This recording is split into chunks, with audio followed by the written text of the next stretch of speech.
श्रीमान डॉक्टर श्री कृष्ण कानेटकर जी, डॉक्टर रविंद्र सिंह परदेशी, मेरे साथी श्रीमान श्याम जाजू जी, उपस्थित सभी महानुभाव और सब नौजवान मित्रों, जो लोग इस सभागृह में नहीं पहुंच पाए हैं और जिन्हें दूर से ही इस कार्यक्रम को देखने का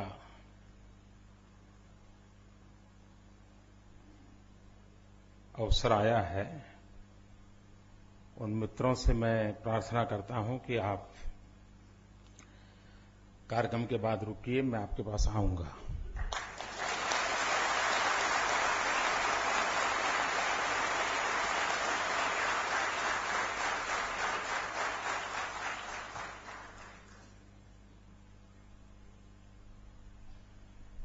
मैं श्रीमान विजय शिर्के जी परिवार को बहुत बहुत बधाई देता हूं।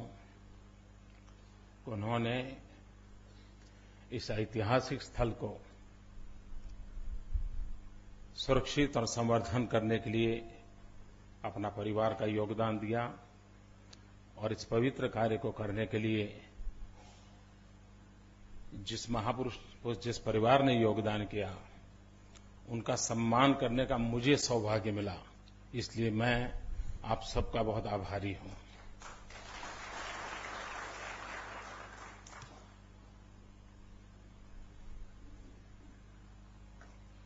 कई वर्षों से फर्ग्यूसन कॉलेज के संबंध में, यहां की शिक्षा प्रवृत्ति के संबंध में, और जब भी कुछ महापुरुषों के जीवन को पढ़ने का अवसर मिला तो अवश्य रूप से फर्ग्यूसन कॉलेज का उल्लेख आया। तो एक तो मन में था ही कि कभी न कभी इस पवित्र धरती की रज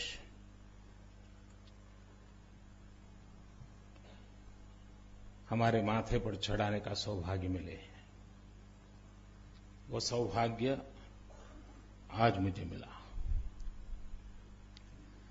वीर सावरकर जी जिस जगह पर रह करके स्वतंत्र देवी की उपासना करते थे अपने शिक्षा काल में, जहां से वो स्वतंत्रता का संदेश अपने साथियों को सुनाते थे, उस कक्ष में जाने का मुझे सौभाग्य मिला। भारत मां की उत्कृष्ट सेवा करने की तीव्रतम इच्छा के वाइब्रेशंस उस कक्ष में अनुभव किए।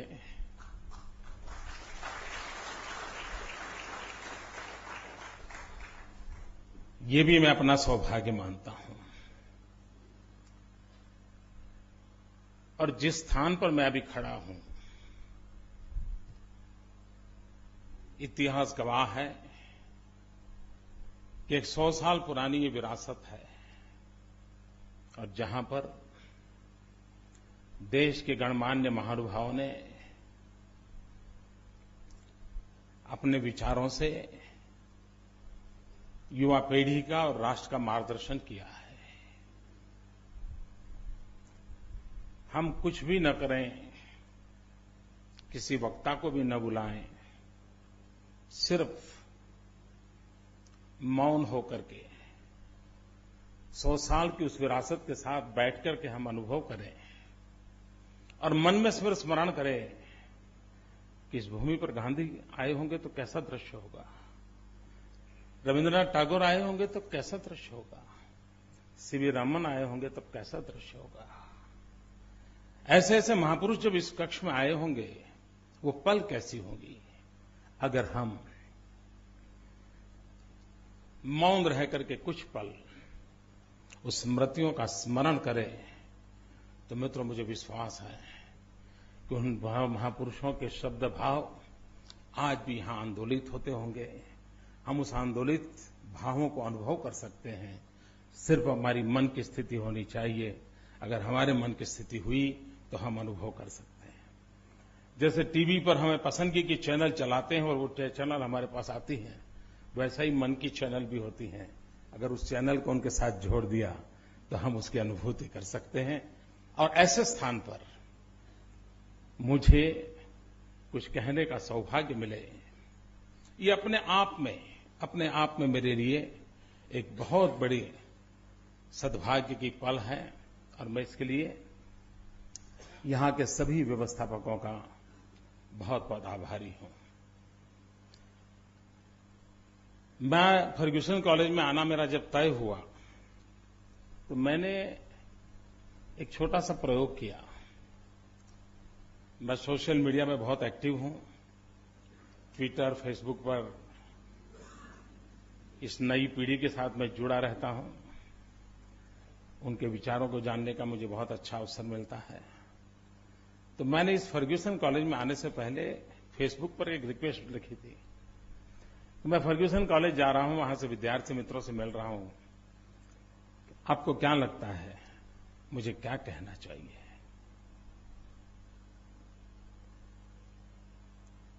आप मुझे गाइड करें, मेरा मार्गदर्शन करें। ऐसा मैंने सोशल मीडिया में एक्टिव जो नौजवान हैं उनसे प्रार्थना की थी। और मैं आज बड़े आनंद और गर्व से कहता हूं कि देश के कोने कोने से 2500 से अधिक नौजवानों ने मुझे चिट्ठी लिखी है। यहां पर क्या बोलना, क्या कहना, उनके मन में क्या व्यथा है, क्या पीड़ा है, इतने उत्तम शब्दों से उन्होंने लिखा है। मेरे भाषण में उन नौजवानों के विचारों की छाया रहेगी, क्योंकि मैंने उनसे पढ़ा है। एक प्रकार से आज के मेरे भाषण को बांधने में बहुत एक मात्रा में सोशल मीडिया में मुझे एडवाइस करने वाले उन नौजवानों का योगदान है। और एक प्रकार से ये भाषण मोदी का नहीं है, ये भाषण उन 2500 सोशल मीडिया पर एक्टिव और प्रोएक्टिव उन नौजवानों का है। मैं सिर्फ उसको मेरी वाणी दे रहा हूं और हो सकता है कुछ भाषा में मेरे अपने भाव प्रकट होंगे, लेकिन मूल विचार उन नौजवानों ने दिए हैं। मैं फिर से एक बार उन नौजवानों का बहुत बहुत आभार व्यक्त करता हूं और मैं एक संतोष व्यक्त करता हूं। कभी कभी चर्चा होती कि भाई देश के नौजवान, देश की स्थिति क्या चलता होगा। इन 2500 और देश के हर कोने में से है। कश्मीर से भी लिखने वाले लोग हैं, नागालैंड, मिजोरम से भी लिखने वाले लोग हैं, कन्याकुमारी से भी लिखने वाले लोग हैं, हर कोने से लिखने वाले लोग हैं। और एक मैं समान शत्रु भाव देखता हूं, उसमें एक तंतु देखता हूं। अगर मैं समान, तो समान तंतु ये नजर आता है कि ये सब के सब देश की हर बात से, हर घटना से बहुत ही कंसर्न है। हम जो मानते हैं कि नहीं, हमारे नौजवानों को परवाह नहीं, वो तो बस जींस का पैंट पहनना और लंबे बाल रखना यही उनका काम है, ऐसा नहीं है। वे सोचते हैं, वे कुछ करना चाहते हैं, वे कुछ कहना चाहते हैं। और ये मैंने आज ये फर्ग्यूसन कॉलेज के मेरे लेक्चर के माध्यम से जब ये अनुभव किया कि नौजवानों के दिल में क्या आग है, क्या स्पार्क है, क्या सपने हैं, कितना सामर्थ्य पड़ा है, कठिनाइयों के बावजूद भी कुछ करने का कितना उमंग और उत्साह है, ये मैंने अनुभव किया है। और जिस देश का नौजवान इतना सामर्थ्यवान हो, कुछ करने के लिए प्रतिबद्ध हो, उस देश का भविष्य कभी भी अंधकारमय नहीं हो सकता है। ये मैं आज इस पवित्र धरती से कहना चाहता हूं।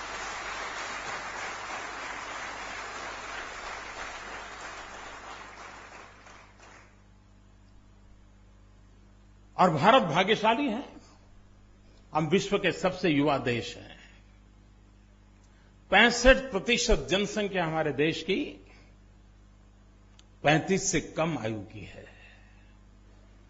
जिस देश के अंदर 65% से अधिक जनसंख्या 35 से कम आयु की हो, वो युवा देश दुनिया को क्या कुछ नहीं दे सकता है, दुनिया के लिए क्या कुछ नहीं कर सकता है। एक प्रकार से न सिर्फ हिंदुस्तान की समस्याएं, विश्व की समस्याओं के समाधान के लिए भी ये युवा शक्ति काम आ सकती है, बशर्त कोई करने वाला हो, कोई सोचने वाला हो, कोई दिशा देने वाला हो, कोई उंगली पकड़ करके चलने वाला हो।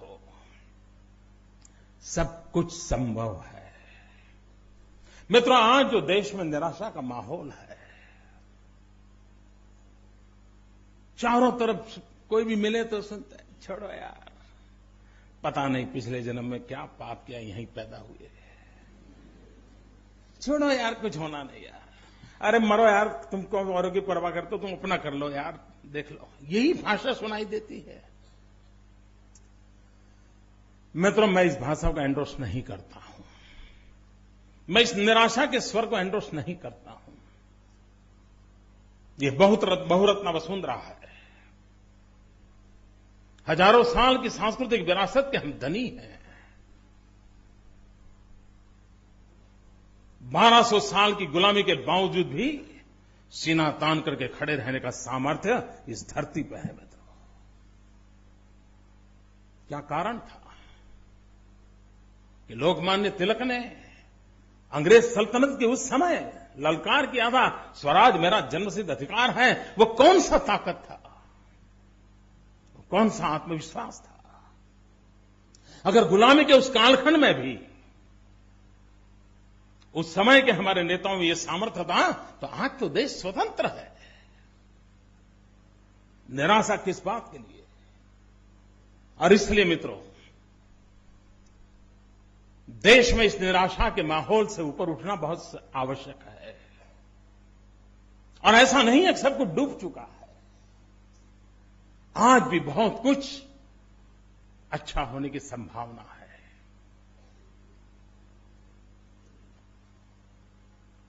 आज हमारी शिक्षा व्यवस्था की अगर हम चर्चा करें तो ऐसा क्यों हालत हुआ?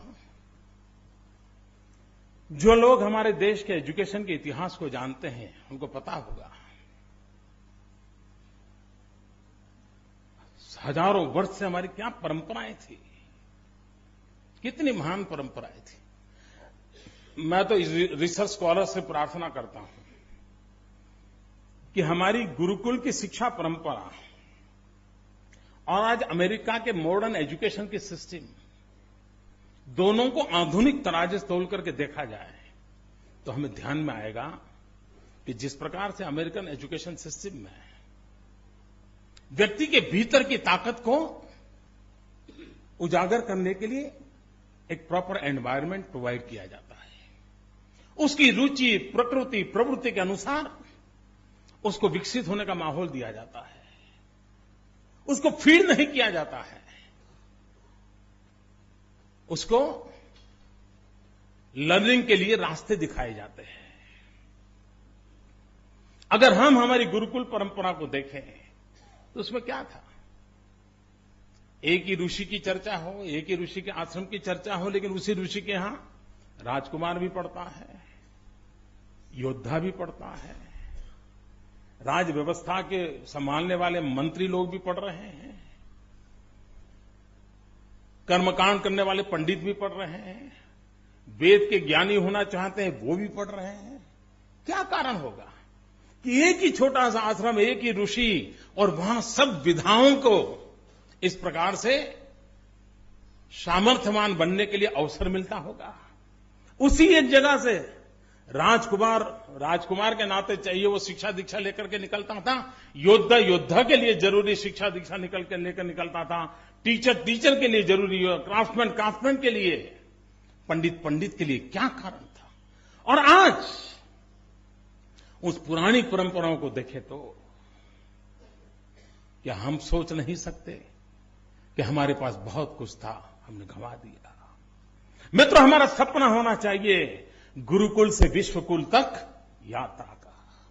हम वो लोग हैं जिन्होंने उपनिषद से उपग्रह तक की यात्राएं की है। मित्रों, गुरुकुल से विश्वकुल तक सपने संजोए हैं, लेकिन फिर भी आज विश्व जब 21वीं सदी किसकी, उस सवाल को पूछता है, तब हम सवाल या निशान के नीचे झुक करके खड़े हो जाते हैं। ये स्थिति कब तक? मित्रों, जो यूनिवर्सिटी के इतिहास को जानते हैं उनको मालूम होगा, हमारे यहां कॉन्वोकेशन का जो परंपरा है तो यूनिवर्सिटीज में है। सबसे पहला कॉन्वोकेशन, उसका उल्लेख तैत्रेयी उपनिषद में मिलता है। दुनिया में मानवजात के इतिहास में सबसे पहला कॉन्वोकेशन तैत्रेयी उपनिषद में दिखा जाता है, जो कि हजारों साल पुरानी रचनाएं हैं। मित्रों, अगर यूनिवर्सिटी के अवेलेबल हिस्ट्री को देखा जाए तो कहा जाता है कि पूरी मानव संस्कृति की विकास यात्रा में यूनिवर्सिटी शिक्षा की उम्र कभी 2600 साल हुई है, 2600 ईयर्स। और मित्रों, आज मैं गर्व से कहता हूं, 2600 साल की इस शिक्षा दीक्षा के यात्रा में 1600 साल तक, 1800 साल तक उस पर एक चक्री शासन किसी का रहा है तो हिंदुस्तान के हमारे शिक्षकों का रहा है, हमारी शिक्षा प्रणाली का रहा है। बीच के 800 साल जो हमारे गुलामी के थे, उस समय हमने सब गंवा दिया और विश्व की शिक्षा प्रणालियों ने अपना सर ऊंचा किया। 1800 साल तक शिक्षा के क्षेत्र में सर्वमान्य व्यवस्था हमारे यहां थी। हम नालंदा और तक्षशिला के लिए सुनते हैं, हम वल्लभी के लिए सुनते हैं। वल्लभी गुजरात में था, नालंदा तक्षशिला पूर्व के हिस्से में थे, और दुनिया से लोग पढ़ने के लिए यहां आते थे। और वल्लभी तो एक ऐसी शिक्षा व्यवस्था थी कि जहां पर विद्यार्थियों की सुविधा के लिए लोथल में स्वतंत्र समुद्र किनारे पर पोर्ट बनाया गया था, और करीब 84 देश के लोग वहां आते थे समुद्र तट पे लोथल में, और वहीं से नजदीक में 50 किलोमीटर की दूरी पर वल्लभी में जाकर के पढ़ाई शिक्षा दीक्षा लेते थे। ये हमारा भव्य इतिहास रहा है। क्या हुआ मित्रों, देश आजाद होने के बाद अगर हमने हमारी इस महान परंपरा को फिर से उजागर करने के सपने देखे होते, आधुनिक शिक्षा की ओर हमने करवट बदली होती, विश्व की आधुनिक शिक्षा को ग्राह्य करने का हमने सोचा होता, तो 60 साल के इतिहास में हम बहुत कुछ कर सकते थे। मित्रों, आज भी मित्रों देखिए, मैं इस पवित्र धरती पर से कोई राजनीतिक बयानबाजी करना नहीं चाहता हूं, लेकिन भारत के नागरिक के नाते आजाद हिंदुस्तान के समय में सारे हिंदुस्तान के सामान्य नागरिक की आशा आकांक्षाएं थी, क्या वो आशा आकांक्षाएं परिपूर्ण हुई है? मित्रों, शिक्षा वो हमारे लिए मैन मेकिंग मिशन था। आज शिक्षा मनी मेकिंग मशीन बन गया है। क्यों? कौन जिम्मेवार है? मैन मेकिंग मशीन से हम मनी मेकिंग मशीन की ओर चल पड़े हैं। मित्रों, ये गिरावट कैसे आई? क्या ये हमारे पूर्वजों ने हमें दिया था? ये हमारी परंपराएं थी? उस परंपराओं के सामने किसी ने तो खड़े होने की आवश्यकता है मित्रों। और मैं निराश नहीं हूं।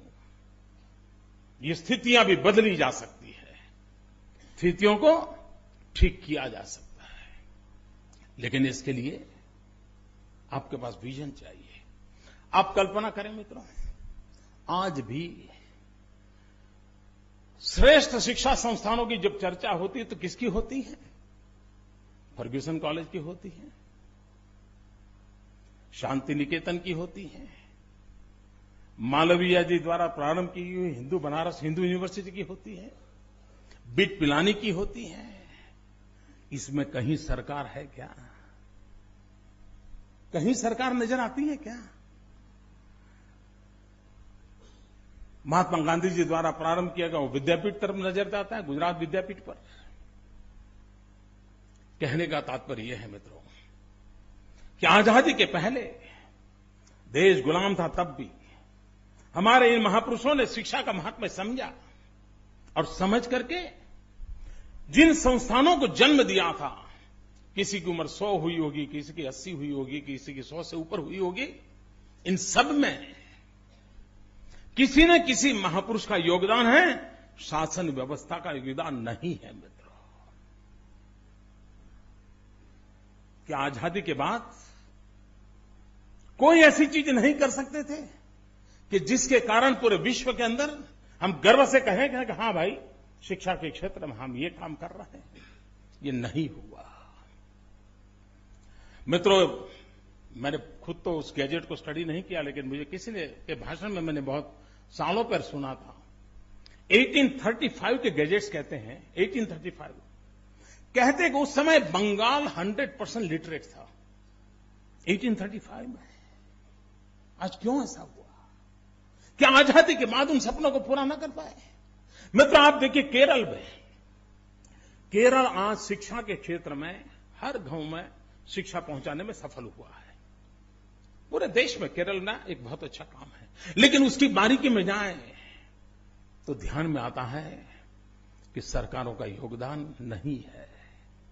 शिवगिरी मठ के नारायण गुरु महाराज हो गए 100 साल से अधिक समय के पहले। पिछड़ी जाति में पैदा हुए थे, लेकिन उन्होंने एक मंत्र लिया था कि मुझे केरल के हर मछुआरे को शिक्षित करना है, हर गरीब को शिक्षित करना है, और उसका परिणाम ही आया। 100 साल पहले एक नींव डाली गई, आज केरल शिक्षा के दिशा में समग्र देश के लिए एक प्रेरक उदाहरण बन के बैठा है। योगदान किसी का? शिवगिरी मठ के नारायण गुरु स्वामी का, जिन्होंने अपना जीवन इस काम के लिए खपाया था। कहने का मेरा तात्पर्य यह है मित्रों कि व्यक्तिगत तौर पर आजादी के पूर्व से हमारे कई महापुरुषों ने योगदान दिया, उसके कारण हम टिके हुए हैं। काश अच्छा होता।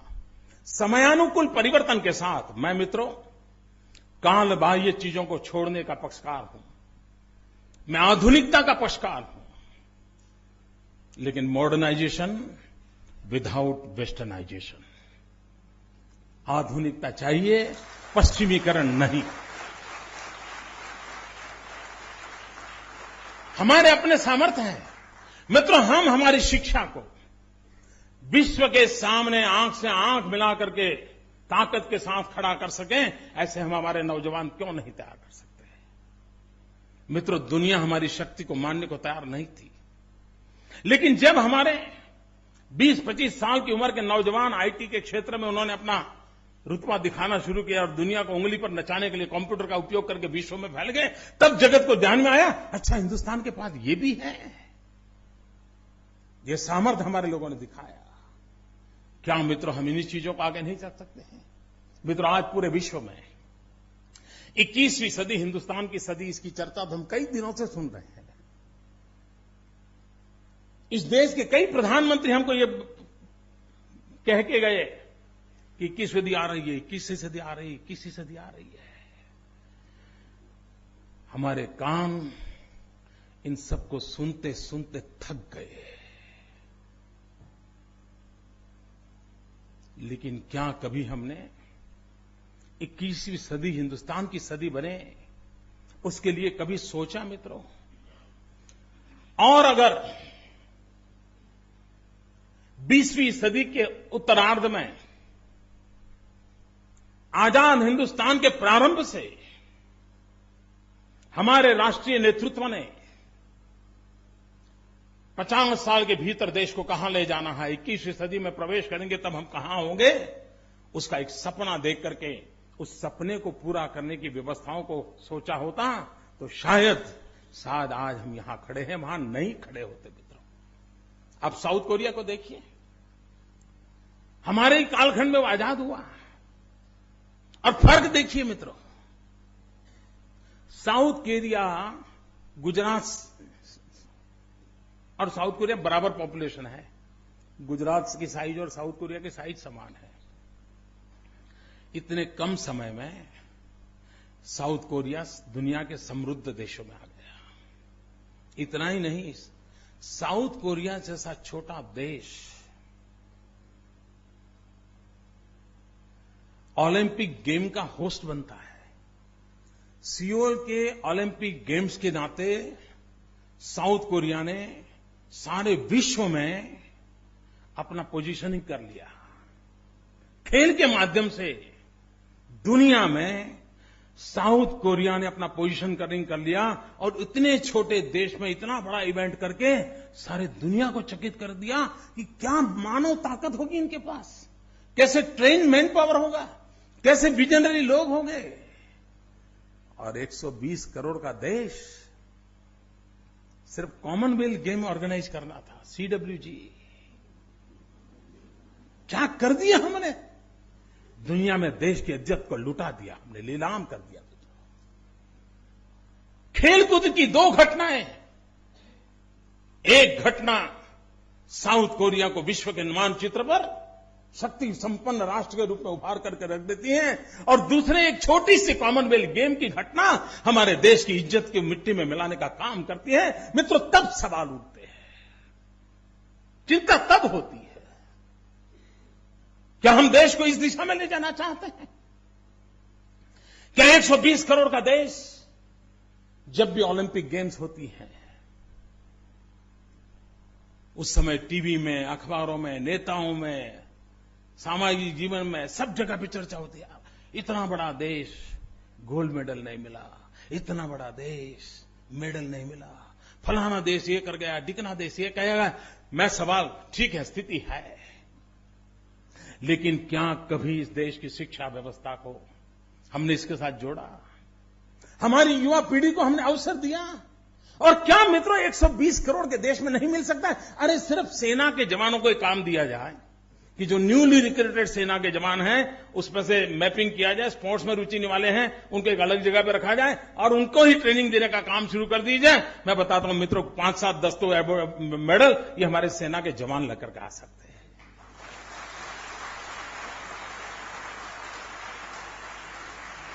सोच जो ये मित्रों, सोच चाहिए, सोच। और फिर सर पे सर हाथ पटक के बैठे रहना, नहीं हुआ, कुछ नहीं हुआ, और फिर एक आध दो को नसीब आ गया तो उसी को सीना तान करके घूमते रहना।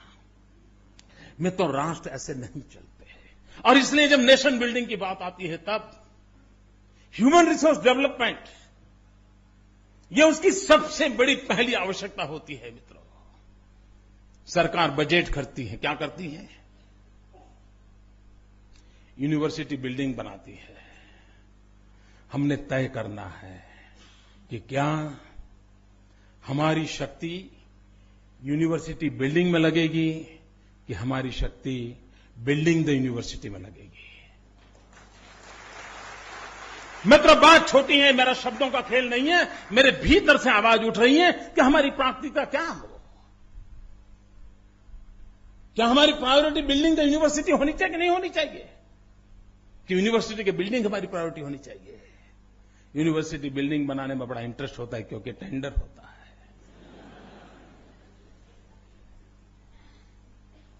और इसलिए मित्रों, हमारी प्रायोरिटीज हमने तय करनी होगी।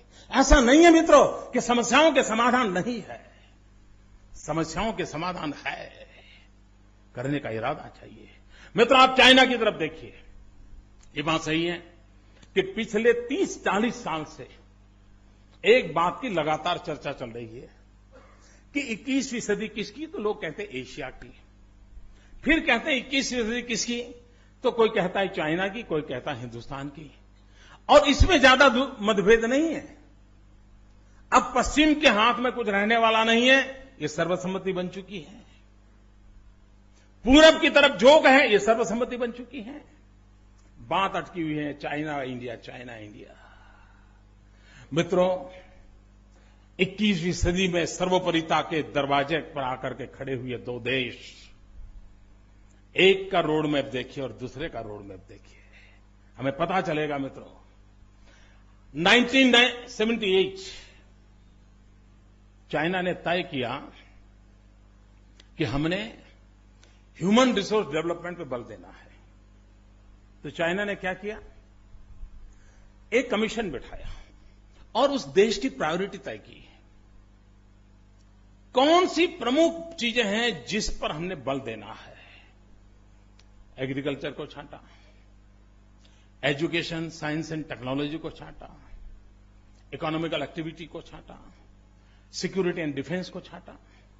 4-5 मुख्य बिंदुओं को उन्होंने छांटा। और फिर इसको पार करने के लिए पहली क्या जरूरत है, तो हमें हमारी एजुकेशन सिस्टम को उस रिक्वायरमेंट की पूर्ति करने के लिए ढालना है, ह्यूमन रिसोर्स डेवलपमेंट करना है। सारी एजुकेशन सिस्टम को उस गोल को अचीव करने के लिए उन्होंने डाइवर्ट किया, चैनलाइज किया, उसकी प्रायोरिटी चेंज की। मित्रों, आपको जानकर के हैरानी होगी, 2000 में, मैं बहुत दूर की बात नहीं बता रहा हूं मित्रों, जनसंख्या में हिंदुस्तान और चाइना में ज्यादा फर्क नहीं है मित्रों। स्वभाव से भी एशियन कंट्रीज के नेचर काफी मिलते जुलते हैं। उसके बावजूद भी 2000 में विश्व की जो 500 प्रमुख यूनिवर्सिटीज है, उसमें हिंदुस्तान की 2 यूनिवर्सिटीज का नाम था और चाइना की एक भी यूनिवर्सिटी का नाम नहीं था। मित्रों, 10 साल के भीतर भीतर क्या हुआ, हम 2 में से 1 हो गए। तुम्हाला हिंदी चालेल ना, तो मराठी करे।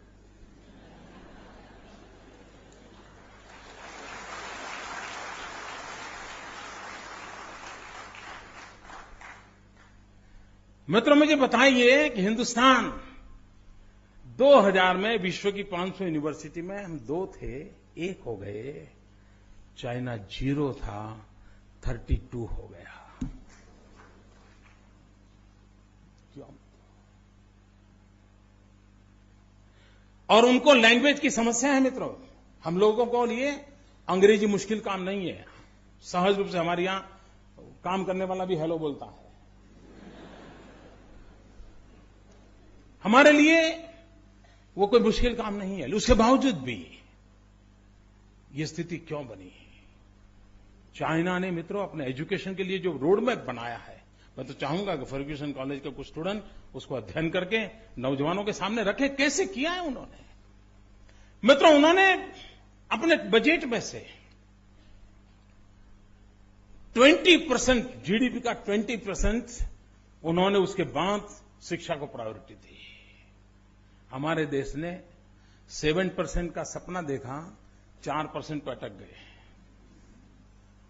अब बताइए मुझे, अगर हमें नेशन बिल्डिंग करना है तो ह्यूमन बिल्डिंग की जरूरत है। अगर हमारे मानव संसाधनों का विकास करना है तो उसके लिए इंफ्रास्ट्रक्चर की जरूरत है, व्यवस्थाओं की जरूरत है। विश्व भर में फैले हुए हमारे भारतीय भाई बहन दुनिया के अनेक यूनिवर्सिटी में नाम कमाते हैं मित्रों, बहुत बड़ा कंट्रीब्यूशन कर रहे हैं। लेकिन हमें कभी सोचता नहीं है कि हम उनको कभी वापस लाएं। मित्रों, आपको जानकर के हैरानी होगी, पीएचडी हमारे यहां पहले कोई 50-55 हजार डॉक्टरेट्स थे। उस समय चाइना के पास शायद 6000 थे। आज मित्रों चाइना 70-80 हजार को क्रॉस कर गया है और हम जहां थे वहां से पीछे हट गए। इतना ही नहीं मित्रों, अमेरिका में देखिए व्यवस्था है। अमेरिका में ये व्यवस्था है कि यूनिवर्सिटीज रिसर्च करती हैं, लेकिन वो सिर्फ पीएचडी लिखने के लिए या डॉक्टर लिखने के लिए रिसर्च नहीं होती है। रिसर्च किए हुए हर कागज का राष्ट्र निर्माण के अंदर एक दस्तावेज के रूप में उपयोग होता है, एक डॉक्यूमेंट के रूप में उपयोग होता है। अगर अमेरिका को मान लीजिए तिबेट की फॉरेन पॉलिसी बनानी है या तिबेट से ट्रेड रिलेशन करना है, तो पहले क्या करते हैं, उनकी यूनिवर्सिटी 10-12 यूनिवर्सिटीज अलग अलग सब्जेक्ट लेकर के वहां के स्टूडेंट्स को तिबेट में रिसर्च करने के लिए भेजती है। वो तिबेट का पूरा रिसर्च कर करके ले आते हैं। वो रिसर्च के आधार पर उस पेपर्स जो पॉलिसी मेकिंग करते हैं उनको दिया जाता है। उसके आधार पर अमेरिका तिब्बत के साथ अपने रिलेशन की पॉलिसी फ्रेम करता है और ज्यादातर उनको नुकसान कम होता है, सर्वाधिक अपने फायदे के क्षेत्र में। क्यों? तो रिसर्च की हुई चीजों को पॉलिसी मेकिंग प्रोसेस में जोड़ा जाता है। मित्रों, मैं दुख से साथ कहता हूं, देश आजाद होने के बाद जितने लोगों ने रिसर्च किया है, इसका कोई यूनिफाइड डाटा इस देश के पास नहीं है। कितने गोल्ड मेडलिस्ट हैं, किस विषय पे गोल्ड मेडल लिया है, देश के पास जानकारी नहीं है। कितने लोगों ने रिसर्च किया है, उस रिसर्च का क्या उपयोग हो सकता है, उसने रिसर्च किया वो डॉक्यूमेंट कहां पड़ा है। क्या मित्रों, आज की टेक्निकल युग में और कंप्यूटर साइंस के उपयोग में, ऑनलाइन चीज में हम इसको कम से कम कंपाइल कर सकते हैं? नहीं कर सकते। उसको कंपाइल करके उसमें उनके ग्रुपिंग करके उनको कभी बुला करके बताइए, भाई इतना रिसर्च किया था, आपको क्या लगता है देश के लिए कैसे काम आ सकता है। मित्रों, नया जब करने की ताकत आए तब आए, कम से कम माइनिंग वर्क तो कर सकते हैं और ये टैलेंट को खोज करके निकाल तो सकते हैं। नेशन बिल्डिंग करना है तो ये ब्रिज बनाने की आवश्यकता है। हमारे जो टैलेंट पूल है, हमारे टैलेंट को टैलेंट पूल से जोड़ना, हमारे टैलेंट पूल को नेशन बिल्डिंग के साथ जोड़ना और उन चीजों के साथ जोड़ना चाहिए। मित्रों, मैं गुजरात का एक छोटा सा उदाहरण देना चाहता हूं। मित्रों, हमारे यहां हमने एक स्टडी किया कि आदिवासियों के कल्याण के लिए आजादी के बाद इतने रुपये खर्च किए गए हैं, परिवर्तन क्यों नहीं आता है, स्थिति में बदलाव क्यों नहीं आता है, रुपये तो जा रहे हैं। उस सारी चीजों को स्टडी किया। उसके बाद हमने हमारे कुछ यूनिवर्सिटीज ने ट्राइबल के संबंध में भिन्न भिन्न प्रकार की रिसर्च किए थे। ट्राइबल एजुकेशन के संबंध में, ट्राइबल कस्टम के संबंध में, ट्राइबल की फूड हैबिट्स के संबंध में, कई प्रकार के रिसर्च। हमने उन सारे दस्तावेजों को इकट्ठा किया, हमारी एक छोटी टोली को बैठाया, समझने की कोशिश की कि रिसर्च किया है उसमें क्या चीजें पड़ी है। सरकारी अफसर फाइल के बाहर क्या बेचारा देख पाएगा, और फाइल में क्या होता है आपको मालूम है। आरटीआई करके देख लीजिए फाइल में क्या होता है, पता चल जाएगा। मित्रों, बाहर टैलेंट है, हमने उसको खोजा, ढूंढा, हमारे ध्यान में बहुत सी बातें आई और उसमें से हमारे यहां एक वन बंधु कल्याण योजना का एक पूरा पैकेज तैयार हुआ।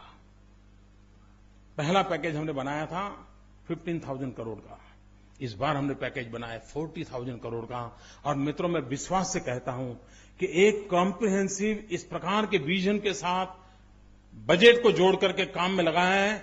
मैं देख रहा हूं मित्रों, जो परिवर्तन हम 50 साल में नहीं ला पाए थे, वो परिवर्तन हम इस 10 साल में हमारे आदिवासियों के जीवन में लाने में सक्षम होंगे। क्यों? हमने हमारे एजुकेशन सिस्टम, हमारे रिसर्चर्स, उनकी जो टैलेंट थी उस टैलेंट को जोड़ा, उस टैलेंट को जोड़ा तो हमें परिणाम मिला।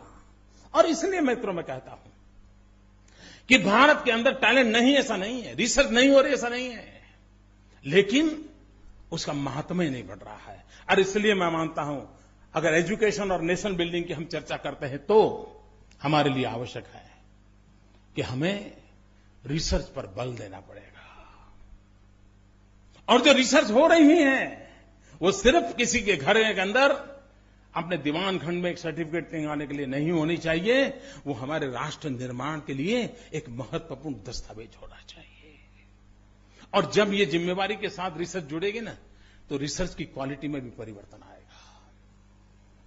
रिसर्च के जो गाइड हैं वो भी कहेंगे, नहीं भाई तुम जरा दुनिया के रेफरेंस ले आओ, देखिए दुनिया में क्या हुआ है, जरा लाओ, खोज करके लाओ, देखो हमारे देश के अनुकूल क्या हो सकता है, देखो वेद और उपनिषद के काल में क्या हो रहा था, देखो जरा। आप देखिए परिवर्तन अपने आप शुरू हो जाए। मित्रों, कोई देश अगर रिसर्च को प्राथमिकता नहीं देता है तो ठहराव आ जाता है। समयानुकूल परिवर्तन के लिए निरंतर खोज, निरंतर नए आविष्कार वो एक सजीव जीवन और विकासशील जीवन की निशानी होती है मित्रों। और इसके लिए हमने एक माहौल बनाना पड़ेगा। हमने पुरानी चीजों को ऊपर नीचे कर करके बहुत बढ़िया बाइंडिंग करके दे करके डिग्री तो ले सकते हैं मित्रों, समाज जीवन में बदलाव नहीं ला सकते हैं। और इसलिए क्वालिटेटिव रिसर्च ये समय की मांग है। मित्रों, शिक्षा कैसे जीवन बदलती है और कैसे परिवर्तन लाती है। छोटी छोटी चीजें होती हैं, हमारे पूर्वज कैसे काम करते थे, देखिए भैया, इनको तरफ ध्यान देने जैसा है। आज आप जानते होंगे, हिंदुस्तान में फार्मास्यूटिकल इंडस्ट्री, दवाइयां बनाने वाली कंपनियां, हिंदुस्तान में सर्वाधिक दवाइयां बनाने वाली कंपनियां गुजरात में है। शायद हिंदुस्तान का 45% दवाइयां उपलब्ध कराने का काम ये हमारे यहां दवाई की कंपनियां कर रही है। और जो गुजरात के बाहर है, उसमें भी ज्यादा गुजराती है जो दवाइयां बनाते हैं। बोले कंपनी उसकी कहीं पर भी होगी, लेकिन है गुजराती, ज्यादातर गुजराती। क्यों? मैं यहां गुजराती की बात करने नहीं आया। मैं उस बात पे ध्यान देना चाहता हूं कि हिंदुस्तान में सबसे पहली फार्मेसी कॉलेज का जन्म उस समय के जो दीर्घदृष्टा लोग थे, ऐसे लोगों ने, सरकार ने नहीं, माफ करना मुझे, सरकार ने नहीं, उन नागरिकों ने एक फार्मेसी कॉलेज को शुरू किया 50-60 साल पहले। उस फार्मेसी कॉलेज में बच्चे पढ़ने लगे और उसमें से मित्रों फार्मास्यूटिकल इंडस्ट्री को बल मिला और उस एक कॉलेज को जन्म दिया था। आज वो पूरे हिंदुस्तान की बीमारी को दूर करने का काम करने वाला एक बहुत बड़ा हब बन चुका है। मित्रों, एक छोटी सी एजुकेशनल सिस्टम कितना बड़ा परिवर्तन ला सकती है, इसका उदाहरण है मित्रों। अब देखिए मित्रों, हमारे देश में इन दिनों कभी आप देश के डिफेंस और सिक्योरिटी फोर्सेस की चर्चा अगर सुनते होंगे, उसके आर्टिकल पढ़ते होंगे, तो आपको ध्यान में आता होगा। समय कितना है जी?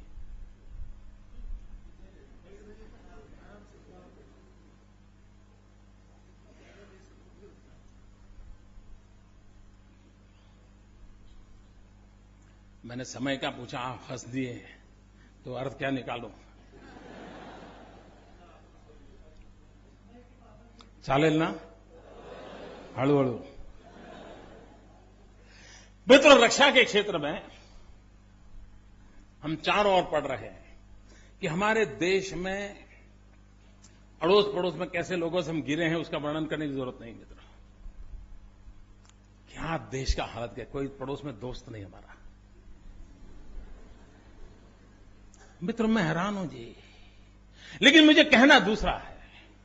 आप मित्रों देखिए कि हमारे यहां आज डिफेंस फोर्सेस में टॉप ऑफिसर्स में बहुत बड़ा वैकेंसी है, बहुत बड़ा वैक्यूम है। हमारे देश के नौजवान आर्मी में, एयरफोर्स में, नेवी में टॉप रैंक की पोजीशन पर नहीं जा रहे। क्या मित्रों, ये देश 8वीं कक्षा से ही बच्चों को ट्रेन नहीं कर सकता है कि हमें ये हमारे अफसरों की जरूरत है?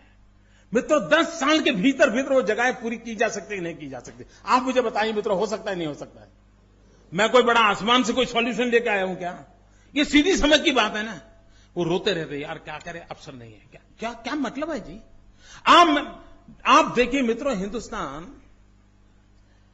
पेट्रोलियम रिक्वायरमेंट के लिए जितना फॉरेन एक्सचेंज देता है विदेशों में, उससे ज्यादा हम अपनी मुद्रा विदेशी शस्त्रों को खरीदने में देते हैं जी।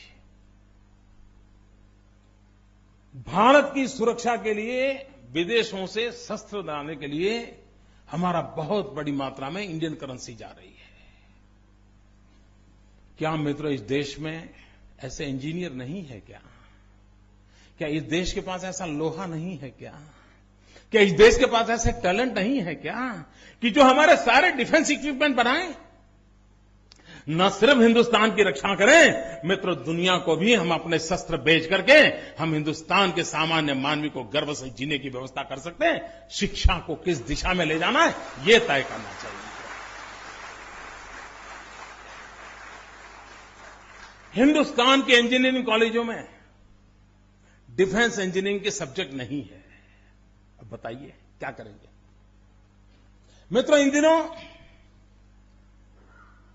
पूरे विश्व में टूरिज्म सेक्टर की चर्चा हो रही है।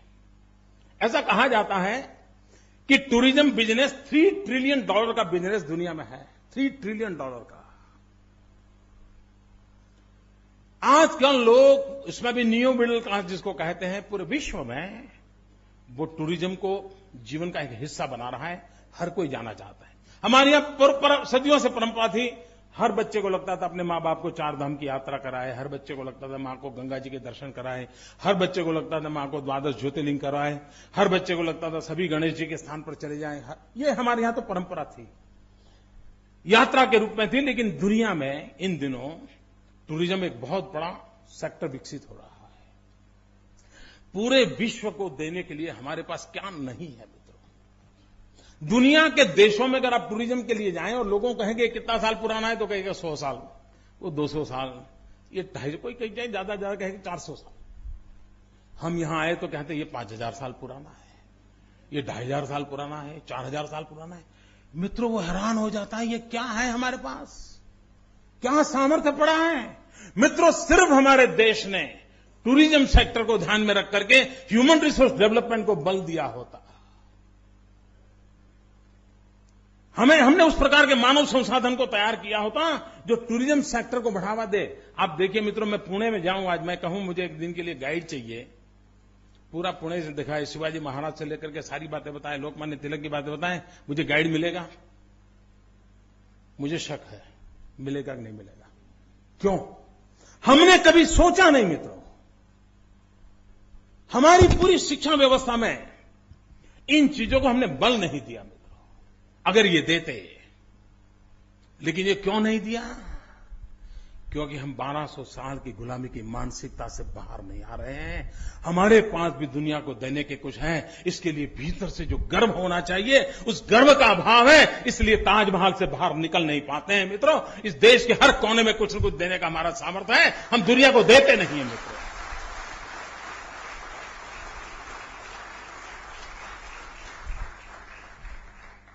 ताजमहल पूरे विश्व में इतनी हमारी अमानत के रूप में प्रचलित हुआ है।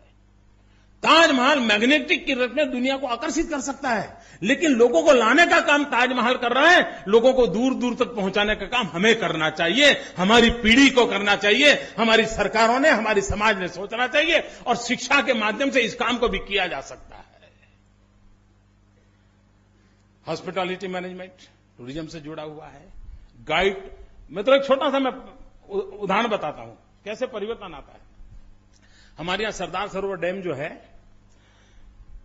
जो ट्राइबल बेल्ट के अंदर है, नर्मदा जिले के पास, और पता नहीं पहले क्या नियम थे मित्रों, यानी कैसी स्थगितता होती है, वहां पर किसी को एंट्री नहीं हुआ करती थी, नो एंट्री। दूसरा होता यहां फोटो निकालने की मना है। मैंने मेरे अफसरों को बुलाया, मैंने कहा भाई, आज सैटेलाइट से आपके घर के बाहर पार्क किए हुआ स्कूटर कौन सा है, उसका नंबर क्या है, कलर क्या है, सारी फोटो मैं ले सकता हूं। ये पुराना बोर्ड किस काम का है मुझे बताओ? ये नो एंट्री किस काम की है? मैं तो हमने इसको खोला इतना ही नहीं, टिकट रखी, भाई जो भी आएगा ताकि रहे। मित्रों, मैं हैरान था, पहले 2 साल के भीतर भीतर 5 लाख विजिटर्स आए। फिर हमारे ध्यान में आया कि हमें यहां गाइड की जरूरत है, तो हमने वहां के ट्राइबल बच्चों को बुलाया, 10वीं कक्षा के पढ़े लिखे थे, उनको सारा ट्रेनिंग किया, और मित्रों वो धीरे धीरे करके 2-3 लैंग्वेजेज में विथ फैक्ट्स एंड फिगर, कोई भी आता था उनको पूरा अपना एक छोटी सी लकड़ी हाथ में रख करके बड़े ढंग से यूनिफॉर्म पहन करके उनको दिखाते हैं कि इतनी सीमेंट लगा है, इतना लोहा लगा है, इस तारीख को शिलान्यास हुआ था, ऐसा हुआ। मित्रों, वो उनका इतना कॉन्फिडेंस लेवल बढ़ गया है। मित्रों, चीज छोटी है, सवाल है कि क्या हम इस देश में इन चीजों को बदलाव ला सकते हैं, नहीं ला सकते हैं? मित्रों, लाया जा सकता है। अगर हम इन चीजों पे कोशिश करें तो हम स्थितियों को बदल सकते हैं। लेकिन मित्रों, देश का दुर्भाग्य है कि हम मानव संसाधन पर हम बल नहीं दे रहे हैं। आज हमारे देश का कृषि विकास दर 2%, 3% के बीच रहता है। हम बचपन से पढ़ते हैं भारत कृषि प्रधान देश है, ठीक है ना? जागते रहो, ठीक है ना? लेकिन टीवी पर देखते हैं तो क्या लगता है?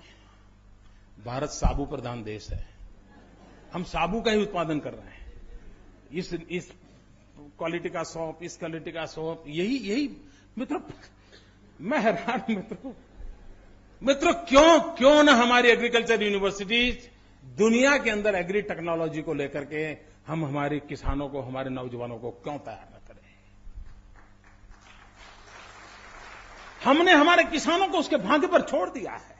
उसके पिताजी ने उसको जो आदतें छोड़ी थी, बेचारा आज देश की आजादी के 60 साल के बाद भी उसी परंपराओं से जी रहा है। मित्रों, हिंदुस्तान में 30 करोड़ की जनता का पेट भरने के लिए जितना अन्न लगता था, किसानों की संख्या कम हो रही है, जमीन की जगह कम हो रही है और 120 करोड़ का पेट भरने की नौबत आई है, तब जाकर के हमने आधुनिक एग्रीकल्चर की जरूरत पड़ती है। मित्रों, हमारी प्रोडक्टिविटी बढ़ाने की जरूरत होती है और इन चीजों को मित्रों सिर्फ परंपराओं से नहीं आता है, हमें इनोवेशन से आता है, रिसर्च से आता है, उस प्रकार की ह्यूमन रिसोर्स डेवलपमेंट से आता है, उस प्रकार की टेक्नोलॉजी को इवॉल्व करने से आता है और उन सबको जब जोड़ते हैं तब परिवर्तन आता है।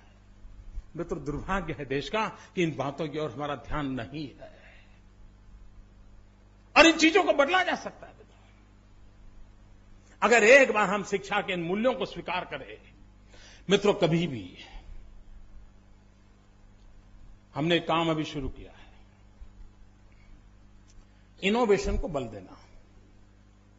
अब ये काम तो हिंदुस्तान की सरकार ने करना चाहिए, लेकिन कोई न करे तो हम इंतजार थोड़ा कर सकते हैं, किसी ने तो करना चाहिए। मित्रों, हमने एक आई क्रिएट इंस्टीट्यूट बनाई है। आई क्रिएट इंस्टीट्यूट में हमने हिंदुस्तान के किसी भी कोने से कोई भी व्यक्ति, कोई भी नौजवान, इवन स्कूल का बच्चा भी, उसके अंदर स्पार्क है, इनोवेशन करना चाहता है, टेक्निकल कोई सॉल्यूशन देना चाहता है, तो हम इंक्यूबेशन सेंटर बनाए, world class incubation centre I create.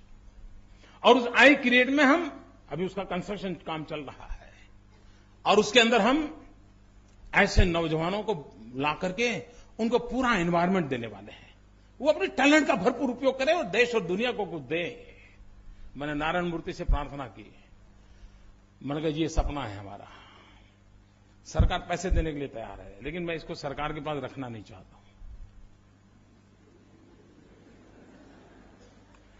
मित्रों, ये बहुत बड़ा फर्क है हमारे में, औरों में फर्क है।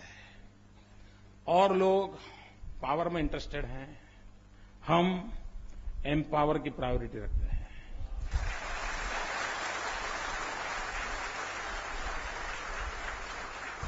उनको सत्ता चाहिए, पावर चाहिए, हमें देश के हर नागरिक को एम्पावरमेंट देना है। बहुत बड़ा बदलाव है मित्रों हमारी सोच में, और इसलिए हमने कहा नारायण मूर्ति जी को, आप आइए, इसको संभालिए। नारायण मूर्ति जी ने बड़ा अध्ययन किया, ये मोदी है, उसके पास जाया जाए तो क्या होगा, कहीं इनकम टैक्स की नोटिस तो नहीं आएगी। लेकिन उन्होंने 6 महीने लगाए, लेकिन बाद में हिम्मत दिखाई और आज वो उसके चेयरमैन के नाते मेरे यहां काम कर रहे हैं, समय दे रहे हैं और हम एक वर्ल्ड क्लास इंस्टीट्यूशन इस देश को देना चाहते हैं। मित्र, हम लोग चिल्लाते रहते हैं, यार ये पुलिस यही करते हैं ना, मतलब माहिती नहीं इकड़ क्या है, यही करते हैं ना। मित्रों, क्या ये भी इंसान है, बदला नहीं जा सकता है क्या? सोचिए आप मित्रों, ये हम कैसे मान लिया कि नहीं सब बेकार ही है, क्यों मान लिया? मित्रों, हमने एक शुरुआत की है, हमने एक रक्षा शक्ति यूनिवर्सिटी बनाई, अभी शुरू किया है, अभी उसके 3 साल हुए। और जो बच्चे यूनिफॉर्म सेवा में जाना चाहते हैं, उनको 10वीं और 12वीं के बाद वहां एडमिशन ग्रेजुएशन का देते हैं।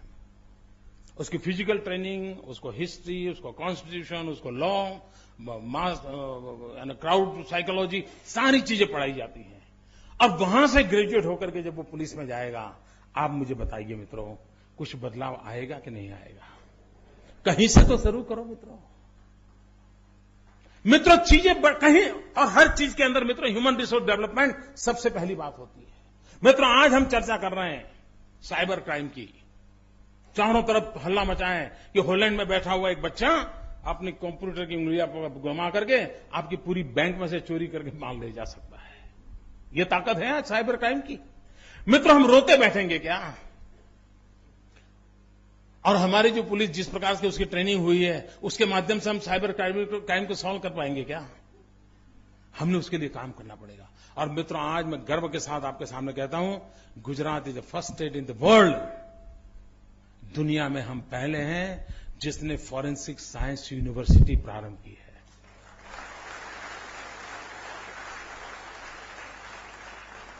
लेकिन मित्रों, कभी कभी क्या होता है, हम सुनते हैं, थोड़ा बहुत याद रखते हैं, थोड़ा बहुत भूल जाते हैं। मैं बोल रहा हूं फॉरेंसिक साइंस यूनिवर्सिटी, बराबर है? कल हमारे कांग्रेस के मित्र बयान देंगे, मोदी झूठ बोल रहा है, फलानी जगह पर फॉरेंसिक साइंस का कोर्स है, टिकली जगह पे फॉरेंसिक। मैं फॉरेंसिक साइंस का कोर्स नहीं बोल रहा हूं, मैं फॉरेंसिक साइंस यूनिवर्सिटी बोल रहा हूं। तो हर चीज में एक खेल चलता रहता है। और इसलिए मित्रों, क्या हम हमारी आवश्यकताओं के अनुरूप, देश के रिक्वायरमेंट के अनुरूप हम मानव संसाधन को तैयार कर सकते हैं, नहीं कर सकते? मित्रों, हम कहते हैं कि हिंदुस्तान बहुत फास्टेस्ट ग्रोइंग अर्बनाइजेशन हो रहा है हमारे यहां, बहुत तेजी से शहरीकरण की तरफ हम आगे बढ़ रहा है। पूरा हिंदुस्तान आगे बढ़ रहा है, शहरीकरण हो रहा है। गांव से लोग निकल निकल करके शहरों में बस रहे हैं। आप मुझे बताइए, पूरे हिंदुस्तान में अर्बन प्लानिंग की कितनी कॉलेजेस हैं? अर्बन इंफ्रास्ट्रक्चर की कितनी कॉलेज है? अर्बन मैनेजमेंट की कितनी कॉलेजेस हैं? अर्बन वाटर रिसोर्सेज की कितनी? नहीं है मित्रों, नहीं है। अगर हम देख रहे हैं कि बहुत तेजी से अर्बनाइजेशन हो रहा है, तो कौन रोकता है आपको कि उसके अनुसार एजुकेशन सिस्टम को खड़ा करो, ताकि उस प्रकार का मैन पावर हमें उपलब्ध हो। मित्रों, हमारे देश की जनसंख्या बढ़ रही है, डॉक्टर उपलब्ध नहीं हो रहे हैं, लेकिन आपको एक मेडिकल कॉलेज करनी है तो दिल्ली जाकर के जब तक 2 साल तक अपने रगड़े को नाक नहीं रगड़ोगे, आपको मेडिकल कॉलेज की परमिशन नहीं मिलती है। एक तरफ डॉक्टरों की जरूरत है, स्टूडेंट्स को डॉक्टर बनना है, मां बाप बच्चों को डॉक्टर बनाना चाहते हैं, डॉक्टर बनने वाले को जीवन में सेवा और पैसा दोनों की संभावना है, लेकिन हम डॉक्टर बनाने को तैयार नहीं है। और इसलिए कोई रशिया जाना रहा है पढ़ने के लिए, कोई चाइना जा रहा है। मित्रों, आज हिंदुस्तान का कोई जिला ऐसा नहीं होगा जिसके बच्चे चाइना या रशिया में मेडिकल कॉलेज के लिए गए न हो। वो अरबों खरबों डॉलर हमारी हिंदुस्तान की करेंसी जा रही है, लेकिन हम एक होलिस्टिक अप्रोच लेकर के हिंदुस्तान के हर गांव को डॉक्टर मिले, इस प्रकार का मास स्केल पर डॉक्टरों के एजुकेशन के लिए क्यों न आगे बढ़े? मित्रों, राष्ट्र को कहां ले जाना है, एक समस्याओं का समाधान कैसे करना है और दूसरा नई ऊंचाइयों को कैसे पार करना है, उसके विजन के साथ ह्यूमन रिसोर्स डेवलपमेंट को अगर हम बल देते हैं तो बाकी संसाधन खड़े करने की ताकत उस व्यक्ति में होती है। आप मुझे बताइए बात, यहां कोई भी व्यक्ति होगा, मैं एक सवाल पूछता हूं,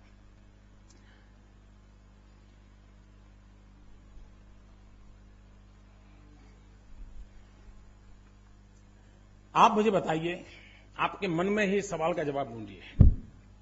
आपको कोई पूछे कि आपके जीवन की सबसे महत्वपूर्ण इच्छा क्या है,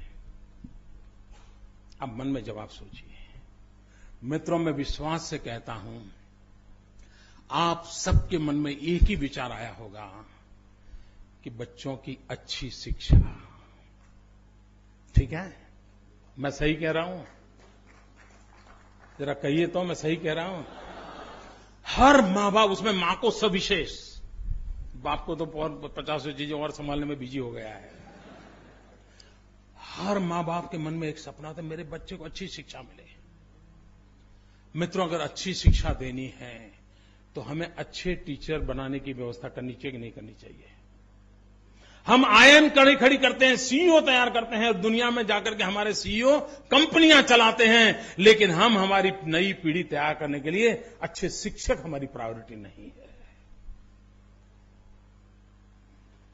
मित्रों, हिंदुस्तान समृद्ध था, उसका कारण था उसके पास उत्तम शिक्षकों की गुरु परंपरा थी, जिससे हमने उसको नष्ट कर दिया, हम तबाही की गर्त में डूबते चले गए मित्रों। और इसलिए किसी ने, मित्रों, आप आज दुनिया में जाने का फैशन है, विदेश में जाना है। उसमें भी हम तय कर सकते हैं कहां जाना।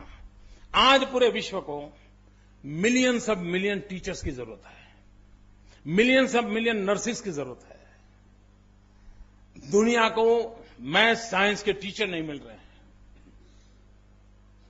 क्या हम टीचर एक्सपोर्ट करने का सपना नहीं देख सकते हैं? जिस देश में 65% यंग पॉपुलेशन हो, 35 से नीचे हो, पूरे विश्व में मित्रों हम टीचर भेज सकते हैं कि नहीं भेज सकते हैं? और मित्रों, एक व्यापारी विदेश जाता है, एक प्रोफेशनल विदेश जाता है, तो डॉलर पाउंड तो कमा लेता है, लेकिन अगर एक टीचर विदेश जाता है तो उस देश की पूरी पीढ़ी को कब्जा कर लेता है।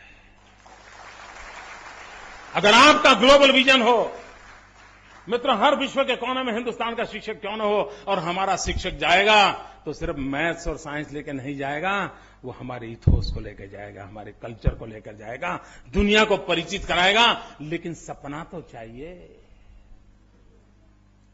मित्रों, हमने छोटा काम शुरू किया है। We are first in India. हमने Indian institute of teachers education एक यूनिवर्सिटी शुरू की है, जिसमें 12th के बाद ही अगर आपका एप्टीट्यूड टीचर बनना है तो आपको ग्रेजुएट होने की जरूरत है। आप वहां आइए।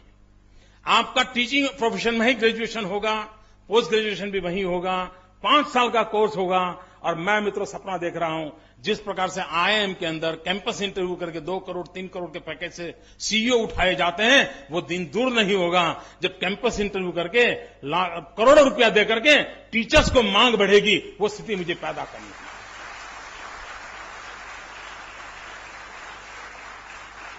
अगर हर मां बाप के मन की इच्छा है कि उसको अच्छा टीचर मिले, हर मां बाप का सपना है कि उसके बेटे को अच्छी शिक्षा मिले, तो हम उसको प्राथमिकता क्यों नहीं देते? मित्रों, मैं तो हैरान हूं। आज हम ग्लोबल इकोनॉमी की बात करते हैं, विश्व व्यापार की चर्चा करते हैं।